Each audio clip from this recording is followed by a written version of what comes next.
këtë mes nëntori, erdhëm këtu një ditë në Stelush, me studiuesin Qemalseni, një studiues, publicist, botues i gazetës Mati, po njëkohësisht dhe promovues i vlerave jo vetëm turistike që mbulon zona e Vigut, Shëlliut, Stelushit ku jemi, por edhe më gjerë, nëpërmjet edhe një shoqate, Vig Varosh, që ka dhe organin e saj revistën Viva.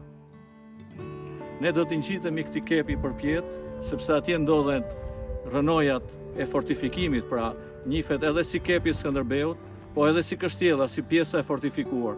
Pasi Stelushi është një emërtim mjaft i gjerë, është një qytet i cili ka pasur tregun e tij, ka pasur lagjet e tij, dhe thuhet ka qenë kaq i madh, sidomos populli e ka njohur dhe me emrin Varosh, po Varosh këtu njihet pjesa poshtë, lagja jashtë kalas, dhe populli ka në gojën e tij një gojdhan, të cilët thotë u takun dy pleq të moshës mbi 70 vjeç, dhe të cilët kishin pas qenë shok fëmijërie bashkë, dhe kur takohen në pleqëri, i pyet po ti ku ke jetu?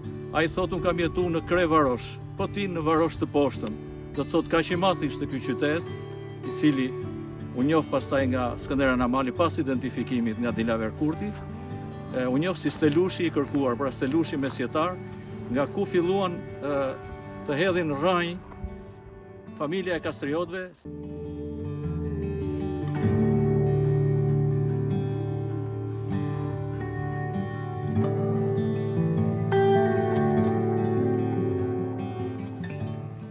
Këtu jemi në kotën 1150 metra, sa po kemi nisur në gjitjen në për kalan e Stelushit, është maja ati, me lartësi 1235 metra. Rruga që erdhëm në ka përcjell dy mure, dy prita që kanë qenë në atë kohë. Prita e parë ka më pak gjurmë, sepse gjatë gjithë kohërave domethënë është dëmtuar. Ndërsa prita e dytë, muri domethënë rrethus, është më i gjallë, është edhe sot në të dy krahët, pavarësisht se është dëmtuar her mbas here dhe nuk ka pas për kujdesi.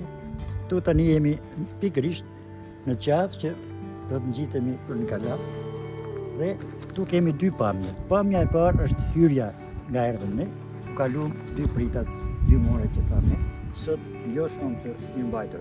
Ndërsa këtu, tashi është dalja e dytë që ka patur kalaja. Dalja e dytë është çik më e vështirë, por është gjithmonë dalja e mbrapsme. Kjo ka pas funksionuar më shumë, më normalisht. Nëse kjo ishte më shumë, domethënë, për marrëdhënie ceremoniale, kjo ishte për marrëdhënie pune. Edhe synimi për të marrë kalan e Stelushit gjithmonë është bërë në anën e mbrapsme. Ndaj, aty janë bërë edhe luftime her pas here, janë bërë përleshje për gjakme, janë bërë luftime, dhe edhe emri që ka marrë sot, i thonë aty, ka marrë emrin Tepreja, domethënë, sepse janë bërë edhe vrasje, përleshje, ka pasur viktima etj. Gjë që flet për qendresën.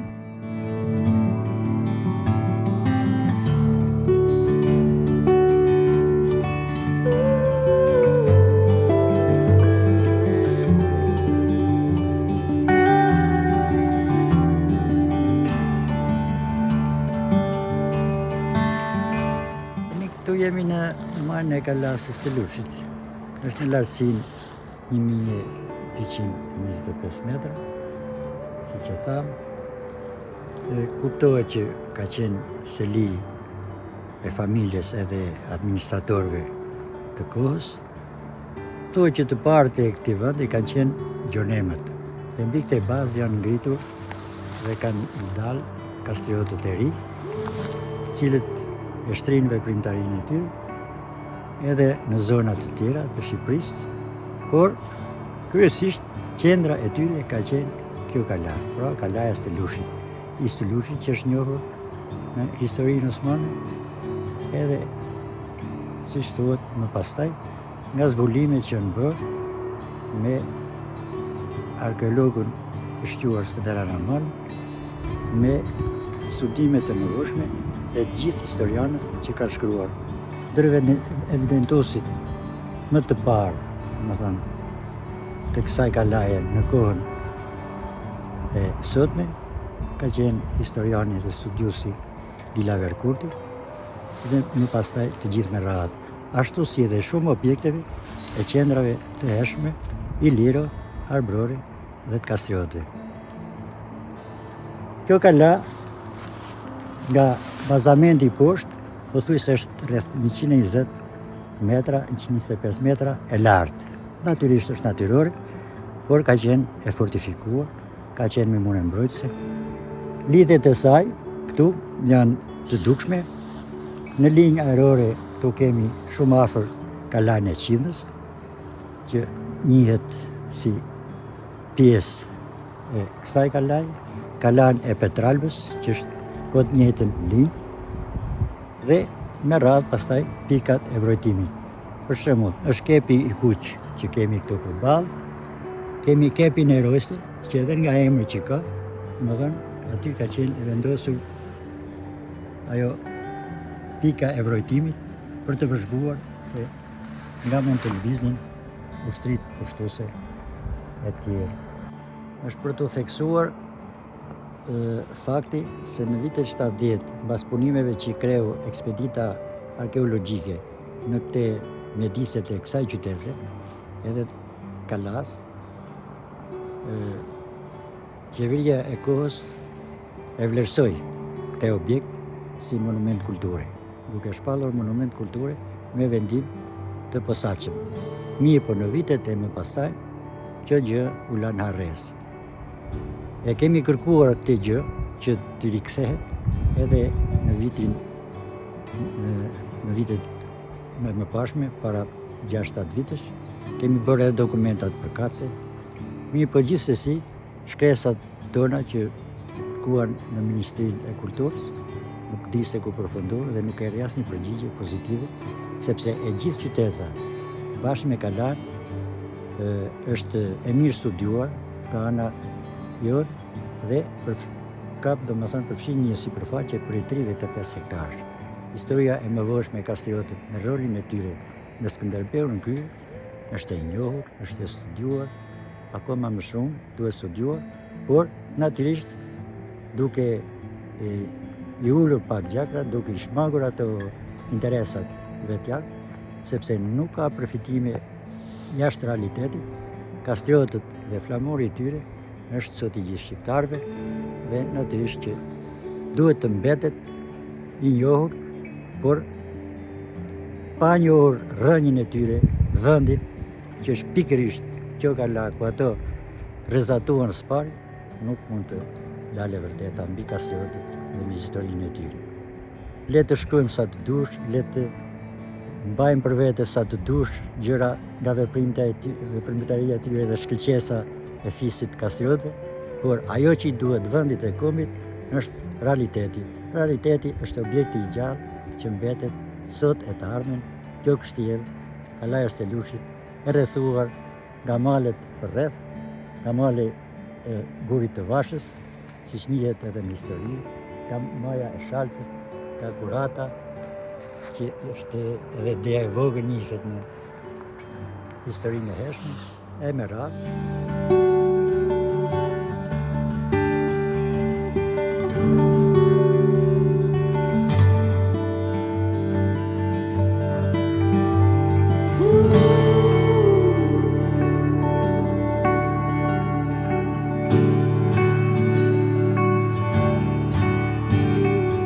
Duke studiuar, duke u njohur me historinë e kësaj zone dhe kryesisht kësaj qytete, kësaj kalaje, del dëshmi reale që kjo vërtet ka qenë një qendër e rëndësishme të kohës mesjetare.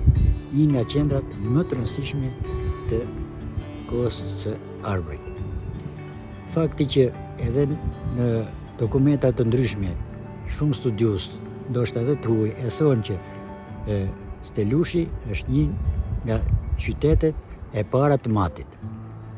Edhe qytetat e tjera të matit që janë të shumta, lidhen me këtë kështjellë, lidhen me këtë rrugë kalimi, lidhen me këtë qendër të madhe që njihet si qendra më e madhe tregtare e zonës. Këtu, edhe sot e kësaj dite, i thonë sheshi i pazarit, sheshi ku ka qenë bë tregtia për gjitha zonat që nga Dukagjini, zonat e Mirditës, zonat e Trevës së Matit, të Trevës së Diprës, të Kuksit e deri Prizren. Edhe lidhjet e shumta dëshmojnë, edhe të parë tanë, domethënë vendas këtu kanë pas dëshmuar që ne kemi patur tregtinë të shumë të lidhur dhe shumë të fuqizuar me Prizrenin. Kjo kala është një kështjellë madhështore, natyrisht është natyrore, por e ringritur dhe e futur në histori nga veprimtaria njerëzore, kryesisht atyre njerëzve që, siç thamë edhe më përpara, kanë një rranjë të hershme, siç thuhet nga gjonemët, por fuqizimin dhe emrin e kësaj qyteze dhe të kësaj kalaje e dhanë kastriotët. Natyrisht, me shtrirjen e tyre edhe në zonat të tjera, si në Kastrin e Mirditës, apo në Has, apo në Sin të Diprës, gjithsesi nuk mund ta zbe, domethënë, realitetin e kësaj qyteze, e kësaj kështjelle të fuqishme që ka qenë për kohën, dhe që ka mbijetuar kohërave, dhe tani natyrisht kjo do të mbetet jetë gjatë, duam apo s'duam ne, kjo është dëshmi për brezëtash.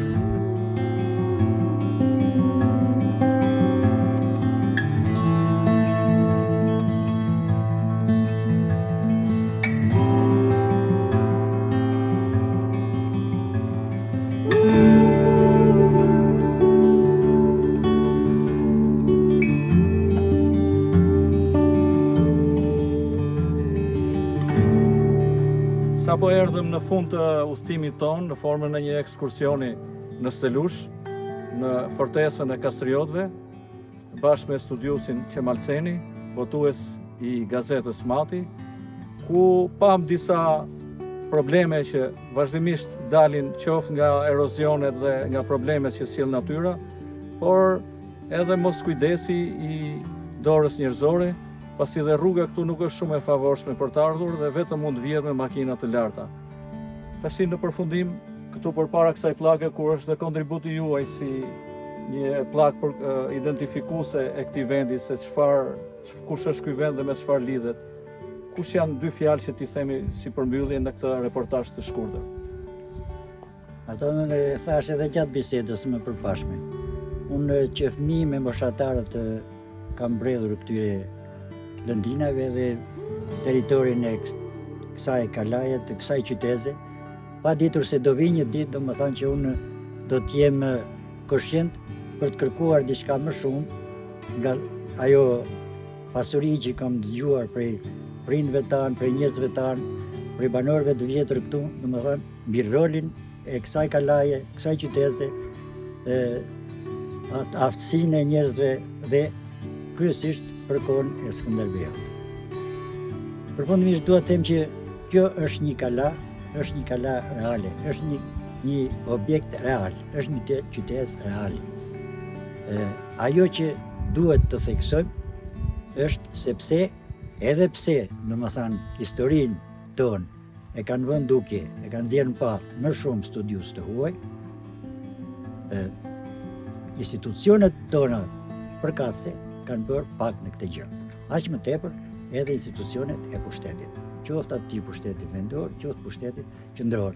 Kjo lidhet, nuk ka rëndësi, domethënë, kohës moniste apo të kohës së sotme. Pothuajse në të gjithë shkallët, të dy kohrat, ndaj kësaj qytese nuk është treguar interesi i duhur. Duam s'duam ne, kjo është qyteza. Duam s'duam ne, kjo është kështjella e Kastriotëve. Duam s'duam ne, këte na e thonë të tjerë. Këte na kanë shkruar të tjerë, ne jemi të detyruar ta lexojmë drejt, ne jemi të detyruar t'u përcjellim brezave ashtu siç e thon ata dhe siç e thon në ligjërat të drejtë, që kjo është vendlindja, origjina e hershme e Kastriotëve. Ky monument, le të themi, ndodhet në listën e monumenteve të kulturës, pavarësisht se ka një devijim të vend vendndodhjes, në cilin vend ndodhet. Megjithatë, ju keni bërë përpjekje qoftë për pastrimin e gjelbrimeve që ka pas këtu, në kohën kur ju keni vendosur këtë pllak, qoftë dhe me vendosjen e një shtize që sot flamuri mungoj. Dhe ne kemi një borxh kësaj kështjelle sepse nuk e sollëm një flamur, por le të kthehet në ritual që të paktën në fillim pranvere të ri të vinë, të festojnë këtu dhe të sjellin flamurin, atë flamur që i mungo kështjellës. Atëherë le të kthehemi me dëshirën dhe idenë që të ftojmë sa më shumë që këto rrugë të rrifen jo vetëm për të zhvilluar, po themi ato vendet periferike të krahinës Matit, por dhe lidhjet që ka me krahinat me të cilat ka lidhje të vazhdueshme historike, qoftë me Lurën, qoftë me Katër Grypët. Dhe le të sillen dhe të vinë sa më shpesh, nëse rruga do rregullohet, do të ketë një rrugë të kalueshme edhe për mjete të ulta. Besoj që frekuentimi do të jetë i bollshëm. Dhe u mos përpjekje që po bëhen edhe nga ana e qeverisë tonë, për të hyrë në familjen e madhe evropiane, natyrisht që është një kusht që na kërkohet neve për gjallëroj edhe jetën këtu. Sepse gjallërimi i jetës këtu, vërtet është një simbol, mund të them, që neve do ta kemi në Evropë, përveç tjerave që kemi si krenari të ligjshme kombëtare.